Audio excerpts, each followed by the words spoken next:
ಸ್ನೇಹಿತರೆ, ಚಾಣಕ್ಯ ನೀತಿ ನಮ್ಮ ಜೀವನವನ್ನು ನಡೆಸಲು ಸರಿಯಾದ ಮಾರ್ಗವನ್ನು ಹೇಳುತ್ತದೆ.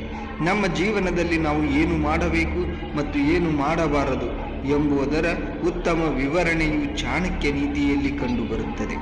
ಚಾಣಕ್ಯ ಪ್ರಸ್ತಾಪಿಸಿದ 10 ವಿಷಯಗಳನ್ನು ಈ ಲೇಖನದಲ್ಲಿ ತಿಳಿಯಬಹುದಾಗಿದೆ. ಇದು ನಿಮ್ಮ ಜೀವನದಲ್ಲಿ ದೊಡ್ಡ ಬದಲಾವಣೆಯನ್ನು ತರಬಹುದು. ನಮ್ಮ ಜೀವನವನ್ನು ಬದಲಾಯಿಸಬಲ್ಲ ಚಾಣಕ್ಯನ ತತ್ವಗಳಾವವು? ಚಾಣಕ್ಯ ನಮ್ಮ ದೇಶದ ಮಹಾನ್ ವಿದ್ವಾಂಸ. ಅವರ ಕಾಲದಲ್ಲಿದ್ದಂತೆ ಇಂದು ಹೇಳಲಾದ ವಿಷಯಗಳು ಪ್ರಸ್ತುತವಾಗಿವೆ. ಅವರು ತಮ್ಮ ಪಾಂಡಿತ್ಯ, ಬುದ್ಧಿವಂತಿಕೆ ಮತ್ತು ಸಾಮರ್ಥ್ಯದಿಂದಾಗಿ ಭಾರತೀಯ ಇತಿಹಾಸದ ಹಾದಿಯನ್ನು ಬದಲಿಸಿದ ಮಹಾನ್ ವ್ಯಕ್ತಿ. ಚಾಣಕ್ಯನು ತನ್ನ ರಾಜ್ಯತಾಂತ್ರಿಕತೆಯ ಮೂಲಕ ಚಂದ್ರಗುಪ್ತನನ್ನು ಮಗಧದ ರಾಜ್ಯನನ್ನಾಗಿ ಮಾಡಿದನು. ಚಾಣಕ್ಯನು ಚಾಣಕ್ಯ ನೀತಿ ಅಥವಾ ಚಾಣಕ್ಯ ನೀತಿಶಾಸ್ತ್ರ ಎಂಬ ಪುಸ್ತಕವನ್ನು ಬರೆದಿದ್ದಾನೆ. ಇದರಲ್ಲಿ ನಮ್ಮ ಜೀವನಕ್ಕೆ ಅರ್ಥಪೂರ್ಣ ತಿರುವು ನೀಡುವಂತಹ ವಿಷಯಗಳನ್ನು ಹೇಳಲಾಗಿದೆ. ಚಾಣಕ್ಯ ನೀತಿ ಎಂಬುದು ಚಾಣಕ್ಯನ ಸಲಹೆಗಳ ಅದ್ಭುತ ಸಂಗ್ರಹವಾಗಿದೆ. ಇದು 2400 ವರ್ಷಗಳ ಹಿಂದೆ ಬರೆದಾಗ ಇದ್ದಂತೆಯೇ ಇಂದಿಗೂ ಪ್ರಸ್ತುತವಾಗಿದೆ. ಆ ಕಾಲದಲ್ಲಿ ಚಾಣಕ್ಯ ಬೋಧಿಸಿದ ವಿವಿಧ ಸಿದ್ಧಾಂತಗಳ ಬಗ್ಗೆ ಅದು ಹೇಳುತ್ತದೆ. ಅದು ಪ್ರಸ್ತುತ ಕಾಲದಲ್ಲಿಯೂ ಸಹ ಸರಿ ಎನಿಸುತ್ತದೆ. ಸಂತೋಷದ ಮತ್ತು ತೃಪ್ತಿಕರ ಜೀವನವನ್ನು ನಡೆಸಲು ತಪ್ಪಿಸಬೇಕಾದ ದುರ್ಗುಣಗಳ ಬಗ್ಗೆ ತಿಳಿಯಲು ಜನರು ಚಾಣಕ್ಯ ನೀತಿಯನ್ನು ಉಲ್ಲೇಖಿಸುತ್ತಾರೆ. ಸ್ನೇಹಿತರ, ಚಾಣಕ್ಯರ 10 ನೀತಿಗಳಲ್ಲಿ ಮೊದಲನೆಯದು ಮೂರ್ಖನೊಂದಿಗೆ ಎಂದಿಗೂ ವಾದಿಸಬೇಡಿ ಅಂತ ಹೇಳ್ತಾರೆ. ಮೂರ್ಖ ಜನರೊಂದಿಗೆ ನಾವು ಎಂದಿಗೂ ವಾದ ಮಾಡಬಾರದು ಎಂದು ಚಾಣಕ್ಯ ಹೇಳುತ್ತಾನೆ. ಮೂರ್ಖರಿಗೆ ಯಾವುದೇ ಜ್ಞಾನ ಇರುವುದಿಲ್ಲ.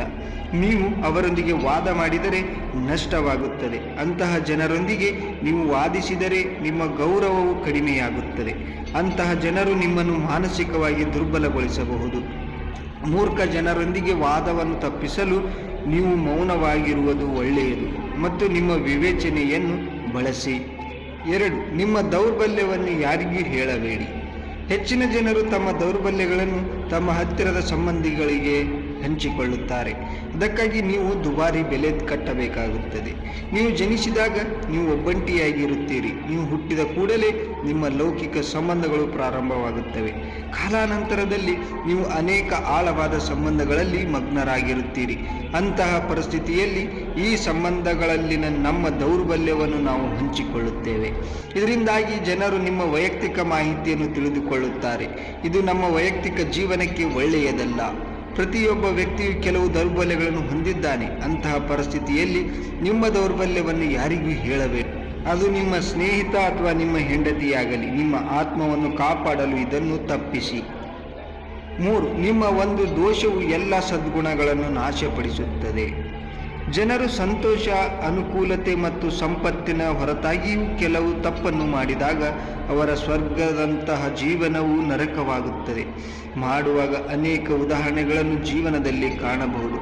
ಇದಕ್ಕೆ ಕಾರಣವೇನು? ನಮ್ಮ ಒಂದು ದೋಷ ಇರಬಹುದು.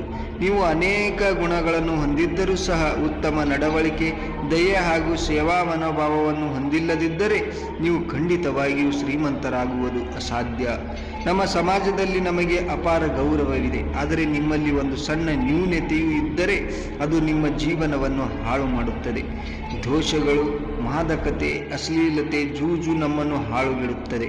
ಆದ್ದರಿಂದ ನಿಮ್ಮ ಬಗ್ಗೆ ಗಮನ ಹರಿಸಿ ಮತ್ತು ನಿಮ್ಮಲ್ಲಿ ಏನಾದರೂ ದೋಷವಿದೆಯೋ ಎಂದು ನೋಡಿ.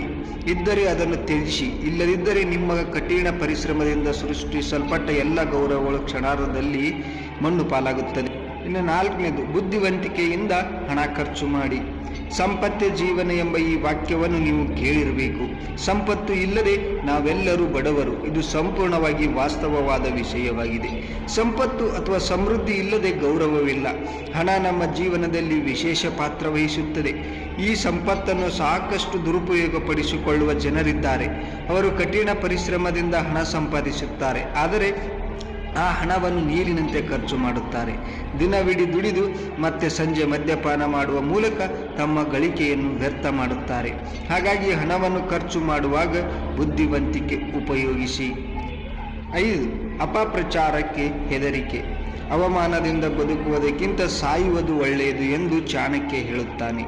ನಾವು ಕೇವಲ ಒಂದು ಕ್ಷಣ ದುಃಖವನ್ನು ನೀಡುತ್ತದೆ, ಆದರೆ ಅವಮಾನವು ಪ್ರತಿದಿನ ಜೀವನದಲ್ಲಿ ದುಃಖವನ್ನು ತರುತ್ತದೆ. ನಮ್ಮೆಲ್ಲರೊಳಗೆ ಅಪಪ್ರಚಾರದ ಭಯ ಇರಬೇಕು. ಈ ಭಯ ಮುಗಿದಿದ್ದರೆ ಜಗತ್ತು ಅಸ್ತವ್ಯಸ್ತವಾಗಿರುತ್ತದೆ. ಕುಖ್ಯಾತವಾಗುವುದು ಜೀವನದ ದೊಡ್ಡ ದುಃಖ. ಇದು ವ್ಯಕ್ತಿಯ ಜೀವನದ ಪ್ರತಿ ಕ್ಷಣವೂ ಒಬ್ಬ ವ್ಯಕ್ತಿಯನ್ನು ಸಾಯುವಂತೆ ಮಾಡುತ್ತದೆ. ನೀವು ಏನು ತಪ್ಪು ಮಾಡಿದ್ದೀರಿ ಎಂದು ನಿಮ್ಮ ಆತ್ಮವು ಹೇಳಿದಾಗ ಪಾಪ ಪ್ರಜ್ಞೆ ಕಾಡುತ್ತದೆ. ನೀವು ಇಡೀ ಜೀವನವನ್ನು ಅಪಖ್ಯಾತಿಯೊಂದಿಗೆ ಬದುಕಬೇಕಾದ ಯಾವುದೇ ಕೆಲಸವನ್ನು ಮಾಡಬೇಡಿ. ಒಮ್ಮೆ ನೀವು ಕುಖ್ಯಾತರಾಗಿದ್ದರೆ ಮೊದಲಿನಂತೆ ಜನರ ದೃಷ್ಟಿಯಲ್ಲಿ ಹಿಂತಿರುಗಲು ನಿಮಗೆ ಸಾಧ್ಯವಾಗುವುದಿಲ್ಲ. ಆದ್ದರಿಂದ ಜೀವನದಲ್ಲಿ ಯಾವುದೇ ಪ್ರಮುಖ ಹೆಜ್ಜೆ ಇಡುವ ಮೊದಲು ಖಂಡಿತವಾಗಿಯೂ 1000 ಬಾರಿ ಯೋಚಿಸಿ. ನೀವು ಜೀವಮಾನವೆಲ್ಲ ಕಷ್ಟಪಟ್ಟು ಗಳಿಸಿದ ಘನತೆಯನ್ನು ವ್ಯರ್ಥ ಮಾಡಬೇಕಾದರೆ ಕಠಿಣ ಪರಿಶ್ರಮದ ಪ್ರಯೋಜನವೇನು? ನಿಮ್ಮ ಬಳಿ ಹೆಚ್ಚಿನ ಹಣವಿದ್ದರೆ ಅದನ್ನು ಮಿತಿಯೊಂದಿಗೆ ಖರ್ಚು ಮಾಡಿ. ಆಚಾರ್ಯ ಚಾಣಕ್ಯ ಹೇಳುವ ಈ ಸಾಲನ್ನು ನೆನಪಿಡಿ. ಕುಬೇರ ಕೂಡ ತನ್ನ ಆದಾಯಕ್ಕಿಂತ ಹೆಚ್ಚು ಖರ್ಚು ಮಾಡಿದರೆ ಅವನು ಬಡವನಾಗುತ್ತಾನೆ. ಆದ್ದರಿಂದ ಹಣವನ್ನು ಸಂಪಾದಿಸಿ, ಅದನ್ನು ಉಳಿಸಿ ಮತ್ತು ಅಗತ್ಯವಿದ್ದಾಗ ಮಾತ್ರ ಖರ್ಚು ಮಾಡಿ. 6. ಸೋಮಾರಿತನವನ್ನು ದೂರವಿಡಿ. ಈ ಜಗತ್ತಿನಲ್ಲಿ ಕೇವಲ 20% ಜನರು ಮಾತ್ರ ಯಶಸ್ಸಿನ ವರ್ಗಕ್ಕೆ ಸೇರುತ್ತಾರೆ. ವಿಶ್ವದ 100% ಜನರಲ್ಲಿ ಕೇವಲ 20% ಜನರು ಮಾತ್ರ ಯಶಸ್ವಿಯಾಗುತ್ತಾರೆ. ಹಾಗಾದರೆ ಈ 80% ಜನರು ಏಕೆ ಯಶಸ್ವಿಯಾಗುವುದಿಲ್ಲ? ಈಗ ನೀವು ಹೇಳುವ ಪ್ರಕಾರ ಈ 20% ಜನರು ಉತ್ತಮ ಬದುಕು ಪಡೆದಿರಬೇಕು, ಅಥವಾ ಅವರ ತಂದೆ ಮತ್ತು ಅಜ್ಜ ಉತ್ತಮ ಮನೆಯಿಂದ ಬಂದವರು. ಇಲ್ಲ, ನೀವು ತಪ್ಪು ಭಾವಿಸಿದ್ದೀರಿ. ಇಂದು ಜನರು ನೆಲದಿಂದ ಆಕಾಶವನ್ನು ಮುಟ್ಟಿದ ಅನೇಕ ಉದಾಹರಣೆಗಳಿವೆ. ಬಡ ಜೀವನವನ್ನು ನಡೆಸಿರುವ ಜನರು ತುಂಬ ಶ್ರೀಮಂತರಾಗಿದ್ದಾರೆ, ಆದರೆ ಕೆಲವರು ಶ್ರೀಮಂತರಾದರೂ ಯಶಸ್ವಿಯಾಗುವುದಿಲ್ಲ. ಈ ಜನರ ನಡುವಿನ ವ್ಯತ್ಯಾಸವೇನೆಂದರೆ ಸೋಮಾರಿತನ. 80% ಜನರು ಏನನ್ನಾದರೂ ಮಾಡುವಲ್ಲಿ ಸೋಮಾರಿಯಾಗಿದ್ದರೆ 20% ಜನರು ಒಂದೇ ಕೆಲಸವನ್ನು ಹೃದಯಪೂರ್ವಕವಾಗಿ ಮಾಡುತ್ತಾರೆ. ಆದ್ದರಿಂದ ನೀವು ಜೀವನವನ್ನು ಉತ್ತಮ ಮತ್ತು ಸಂತೋಷದಿಂದ ಮಾಡಲು ಬಯಸಿದರೆ ಸೋಮಾರಿತನವನ್ನು ಮರೆತು ಕಷ್ಟಪಟ್ಟು ಕೆಲಸ ಮಾಡಿ. ಸೋಮಾರಿಯಾದ ಮನುಷ್ಯನಿಗೆ ವರ್ತಮಾನ ಮತ್ತು ಭವಿಷ್ಯವಿಲ್ಲ ಎಂಬುದನ್ನು ನೆನಪಿನಲ್ಲಿಡಿ. 7. ನಂಬಿಕೆಗೆ ಅರ್ಹರಲ್ಲದ ಜನರು. ನಿಮ್ಮ ಸ್ನೇಹಿತರಾಗುವ ಅನೇಕ ಜನರನ್ನು ನೀವು ಗಮನಿಸಿರಬೇಕು. ಅವರು ನಿಮ್ಮೊಂದಿಗೆ ಕುಳಿತು ನಿಮ್ಮೊಂದಿಗೆ ಮಾತನಾಡುತ್ತಾರೆ, ಆದರೆ ನೀವು ಒಂದು ಪ್ರಮುಖ ಮಾತನ್ನು ಹಂಚಿಕೊಳ್ಳಲು ಪ್ರಯತ್ನಿಸಿದಾಗ ಆ ವ್ಯಕ್ತಿಯು ನಿಮ್ಮ ಮಾತನ್ನು ಎಚ್ಚರಿಕೆಯಿಂದ ಕೇಳದೆ ನಿರ್ಲಕ್ಷಿಸುತ್ತಾನೆ. ನಂತರ ಈ ವ್ಯಕ್ತಿಯು ಖಂಡಿತವಾಗಿಯೂ ನಿಮ್ಮನ್ನು ಮೋಸ ಮಾಡುತ್ತಾನೆ ಎಂದು ಅರ್ಥ ಮಾಡಿಕೊಳ್ಳಿ. ಅಂತಹ ಜನರನ್ನು ನಂಬಬೇಡಿ. ನೀವು ಸಾರ್ವಜನಿಕವಾಗಿ ಏನು ಹಂಚಿಕೊಳ್ಳಬಹುದು ಎಂಬುದನ್ನು ಇಂಥವರೊಂದಿಗೆ ಹಂಚಿಕೊಳ್ಳಿ. ಅಂತಹ ಜನರೊಂದಿಗೆ ನಿಮ್ಮ ವೈಯಕ್ತಿಕ ಅಥವಾ ಪ್ರಮುಖ ವಿಷಯಗಳನ್ನು ಹಂಚಿಕೊಳ್ಳುವುದನ್ನು ತಪ್ಪಿಸಿ. ನಿಮ್ಮ ಪ್ರಮುಖ ವಿಷಯಗಳನ್ನು ನೀವು ಅಂತಹ ಜನರೊಂದಿಗೆ ಹಂಚಿಕೊಂಡರೆ ಈ ವಿಷಯಗಳು ನಿಮಗೆ ಇನ್ನು ಮುಂದೆ ಖಾಸಗಿಯಾಗಿರುವುದಿಲ್ಲ ಎಂಬುದನ್ನು ಅರ್ಥ ಮಾಡಿಕೊಳ್ಳಿ. ಅಂತಹ ಜನರು ಇತರರಿಗೆ ಈ ವಿಷಯಗಳನ್ನು ಸಹ ಹೇಳುತ್ತಾರೆ. ಈ ಜನರನ್ನು ನಂಬುವುದನ್ನು ನಿರ್ಲಕ್ಷಿಸಬೇಕು ಅಥವಾ ನಿಲ್ಲಿಸಬೇಕು. 8. ನಿಮಗಿಂತ ಹೆಚ್ಚು ಅಥವಾ ಕಡಿಮೆ ಸ್ಥಾನಮಾನದ ಜನರೊಂದಿಗೆ ಸ್ನೇಹ ಮಾಡಬೇಡಿ. ಚಾಣಕ್ಯ ಹೇಳುವ ಪ್ರಕಾರ ನಿಮಗಿಂತ ಹೆಚ್ಚು ಅಥವಾ ಕಡಿಮೆ ಪ್ರತಿಷ್ಠೆ ಇರುವವರೊಂದಿಗೆ ಎಂದಿಗೂ ಸ್ನೇಹ ಮಾಡಬೇಡಿ. ಅಂತಹ ಸ್ನೇಹವು ನಿಮ್ಮನ್ನು ಎಂದಿಗೂ ಸಂತೋಷಪಡಿಸುವುದಿಲ್ಲ. ನಿಮಗಿಂತ ಕಡಿಮೆ ಪ್ರತಿಷ್ಠೆಯನ್ನು ಹೊಂದಿರುವ ಜನರೊಂದಿಗೆ ನೀವು ಸ್ನೇಹ ಬೆಳೆಸಿದರೆ ನೀವು ಯಾವಾಗಲೂ ತೊಂದರೆಯಲ್ಲಿರುತ್ತೀರಿ. ಅಂತಹ ಸ್ನೇಹಿತರು ಯಾವಾಗಲೂ ನಿಮ್ಮಿಂದ ಸಹಾಯವನ್ನು ನಿರೀಕ್ಷಿಸುತ್ತಾರೆ ಮತ್ತು ನಿಮ್ಮ ಲಾಭವನ್ನು ಪಡೆಯಲು ಯೋಚಿಸುತ್ತಾರೆ. ನೀವು ಎಂದಾದರೂ ತೊಂದರೆಯಲ್ಲಿದ್ದರೆ ಅಂತಹ ಸ್ನೇಹಿತರು ನಿಮಗೆ ಸಹಾಯ ಮಾಡಲು ಸಾಧ್ಯವಾಗುವುದಿಲ್ಲ. ನಿಮಗಿಂತ ಉನ್ನತ ಸ್ಥಾನಮಾನದ ಜನರೊಂದಿಗೆ ನೀವು ಸ್ನೇಹಿತರಾಗಿದ್ದರೆ ನೀವು ಯಾವಾಗಲೂ ನಿಮ್ಮನ್ನು ನಿಮ್ಮ ಸ್ನೇಹಿತರೊಂದಿಗೆ ಹೋಲಿಸುತ್ತೀರಿ ಮತ್ತು ನಿಮ್ಮಲ್ಲಿ ಅಸೂಯೆ ಉಂಟಾಗುತ್ತದೆ. ನೀವು ಯಾವಾಗಲೂ ಅವನ ಮುಂದೆ ನಿಮ್ಮನ್ನು ಸಣ್ಣದಾಗಿ ಪರಿಗಣಿಸುವಿರಿ. ಅದು ನಿಮ್ಮ ಸ್ವಾಭಿಮಾನಕ್ಕೆ ಒಳ್ಳೆಯದಲ್ಲ. ತೊಂದರೆಯ ಸಮಯದಲ್ಲಿ ಅವನು ನಿಮಗೆ ಸಹಾಯ ಮಾಡಲು ಸಾಧ್ಯವಾಗದಿದ್ದರೆ ನೀವು ಕೋಪಗೊಳ್ಳುತ್ತೀರಿ. ಆದ್ದರಿಂದ ನಿಮ್ಮ ಸ್ನೇಹ ನಿಮಗೆ ಸಮಾನರಾದವರ ಮಟ್ಟದಲ್ಲಿ ಮಾತ್ರ ಇರಬೇಕು ಎಂಬುದನ್ನು ನೆನಪಿನಲ್ಲಿಡಿ. 9. ವರ್ತಮಾನದ ಜೀವನ. ನಾವು ಎಂದಿಗೂ ಹಿಂದೆ ನಡೆದಿದ್ದರ ಬಗ್ಗೆ ವಿಷಾದಿಸಬಾರದು, ಭವಿಷ್ಯದ ಬಗ್ಗೆ ಚಿಂತಿಸಬಾರದು ಎಂದು ಚಾಣಕ್ಯ ಹೇಳುತ್ತಾರೆ. ಬುದ್ಧಿವಂತರು ಯಾವಾಗಲೂ ವರ್ತಮಾನದಲ್ಲಿ ವಾಸಿಸುತ್ತಾರೆ. ನಿಮ್ಮ ಜೀವನವನ್ನು ಸಂತೋಷದಿಂದ ಬದುಕಲು ನೀವು ಬಯಸಿದರೆ ಇಂದಿನ ಜೀವನದಲ್ಲಿ ಯಾವಾಗಲೂ ಜೀವಿಸಿ. ನಿಮ್ಮ ಕೈಯಲ್ಲಿ ನಿನ್ನೆ ಅಥವಾ ನಾಳೆ ಇಲ್ಲ. ನಿಮ್ಮ ಕೈಯಲ್ಲಿರುವುದು ಏಕೈಕ ವಿಷಯವೇನೆಂದರೆ ಅದು ಇಂದು. ಕಳೆದು ಹೋಗಿದ್ದನ್ನು ನೆನೆದು ನೀವು ಕೊರಗುತ್ತಿದ್ದರೆ ನೀವು ನಿಮ್ಮನ್ನು ದುಃಖಿಸುತ್ತೀರಿ. ನಿನ್ನೆ ಕಳೆದದ್ದು ನೆನಪಿಸಿಕೊಂಡ ನಂತರ ಹಿಂತಿರುಗುವುದಿಲ್ಲ. ಆದ್ದರಿಂದ ನಿನ್ನೆ ಬಗ್ಗೆ ಯೋಚಿಸುವುದು ವ್ಯರ್ಥ. ನೀವು ನಾಳೆಯ ಬಗ್ಗೆ ಯೋಚಿಸಿದರೆ ಅದು ಕೂಡ ನಿಮ್ಮನ್ನು ಚಿಂತೆ ಮಾಡುತ್ತದೆ. ಭವಿಷ್ಯದ ಬಗ್ಗೆ ಯೋಚಿಸುವ ಮೂಲಕ ನಿಮ್ಮ ಇಂದು ಹಾಳಾಗಬಾರದು. ನಿಮಗೆ ಈ ಕ್ಷಣ ಮಾತ್ರ ಇದೆ, ಆದ್ದರಿಂದ ಅದನ್ನು ಜೀವಿಸಿ. ನಿಮ್ಮ ಜೀವನವನ್ನು ಉತ್ತಮಗೊಳಿಸುವ ಈ ಕ್ಷಣವನ್ನು ಕೆಲಸದಲ್ಲಿ ಇರಿಸಿ. ನಿಮ್ಮ ಇಂದಿನ ದಿನದಲ್ಲಿ ನೀವು ಜೀವಿಸುತ್ತಿದ್ದೀರಿ.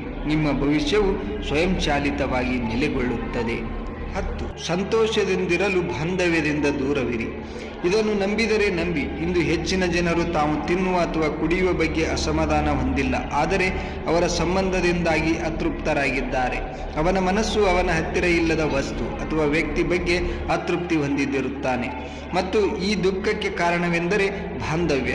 ಚಾಣಕ್ಯ ಹೇಳುವ ಪ್ರಕಾರ ತನ್ನ ಸಂಬಂಧಕ್ಕೆ ಹೆಚ್ಚು ಒಲವು ತೋರುವವನು ಭಯ ಮತ್ತು ಆತಂಕವನ್ನು ಎದುರಿಸಬೇಕಾಗುತ್ತದೆ. ಎಲ್ಲ ದುಃಖಗಳ ಮೂಲವೇ ಬಾಂಧವ್ಯ. ನೀವು ಯಾರೊಂದಿಗಾದರೂ ಬಾಂಧವ್ಯವನ್ನು ಹೊಂದುವಾಗ ನೀವು ಭ್ರಮೆ ಮತ್ತು ಬಾಂಧವ್ಯದ ಚಕ್ರದಲ್ಲಿ ಸಿಕ್ಕಿ ಹಾಕಿಕೊಳ್ಳುತ್ತೀರಿ ಮತ್ತು ಇದು ನಿಮ್ಮ ದುಃಖಕ್ಕೆ ಕಾರಣವಾಗುತ್ತದೆ. ಚಾಣಕ್ಯನ ಮಾತುಗಳು ಪ್ರಸ್ತುತ ಪರಿಸರಕ್ಕೆ ಸರಿ ಹೊಂದುತ್ತವೆ. ಇಂದಿನ ಯುವಕರು ಸಂಬಂಧಗಳಲ್ಲಿ ನಂಬಿಕೆ ಇಡಲು ಪ್ರಾರಂಭಿಸಿದ್ದಾರೆ ಎಂದು ಇತ್ತೀಚಿನ ದಿನಗಳಲ್ಲಿ ನಾವು ನೋಡುತ್ತೇವೆ. ತನ್ನ ಯೌವನದ ವಯಸ್ಸಿನಲ್ಲಿ ಅವರು ಲಿವ್ ಇನ್ ಸಂಬಂಧದಲ್ಲಿ ಇರಲು ಪ್ರಾರಂಭಿಸಿದ್ದಾರೆ. ಈ ಸಂಬಂಧದಲ್ಲಿ ಸ್ವಲ್ಪ ಸಂಘರ್ಷ ಅಥವಾ ಜಗಳವಾದಾಗ ನಂತರ ಅವರು ಉದ್ವೇಗದಿಂದ ಕುಳಿತುಕೊಳ್ಳುತ್ತಾರೆ. ಅವನು ತನ್ನ ಸಂಗಾತಿಯನ್ನು ಕಳೆದುಕೊಳ್ಳುವ ಭಯದಲ್ಲಿರುತ್ತಾನೆ ಮತ್ತು ಈ ಆತಂಕದಲ್ಲಿ ಅವನು ಉದ್ವೇಗದಲ್ಲಿ ಮುಳುಗುತ್ತಾನೆ. ಬಂಧುಗಳೇ, ನೋಡಿದ್ರಲ್ಲ, ಚಾಣಕ್ಯರವರು ತಿಳಿಸಿದ ಈ 10 ವಿಷಯಗಳನ್ನು ನಿಮ್ಮ ಜೀವನದಲ್ಲೂ ಅಳವಡಿಸಿಕೊಂಡರೆ ನಿಮ್ಮ ಜೀವನವು ಸಂತೋಷದಿಂದ ಇರುತ್ತದೆ ಅಂತ ಈ ಲೇಖನದ ಅಭಿಪ್ರಾಯ. ಈ ಕತೆ ನಿಮಗೆ ಇಷ್ಟ ಆಗಿದ್ದರೆ ಇದಕ್ಕೊಂದು ಲೈಕ್ ಕೊಟ್ಟು ನಿಮ್ಮ ಸ್ನೇಹಿತರಿಗೂ ವಿಡಿಯೋವನ್ನು ಶೇರ್ ಮಾಡಿ. ಹಾಗೆ ಮರೀದೆ ನಮ್ಮ ಚಾನಲನ್ನು ಸಬ್ಸ್ಕ್ರೈಬ್ ಮಾಡಿ. ಮತ್ತೆ ಇದೇ ರೀತಿಯಾದ ವಿಶ್ಲೇಷಣೆಯೊಂದಿಗೆ ಮತ್ತೆ ಮುಂದಿನ ವಿಡಿಯೋದಲ್ಲಿ ಸಿಗೋಣ. ಧನ್ಯವಾದಗಳು.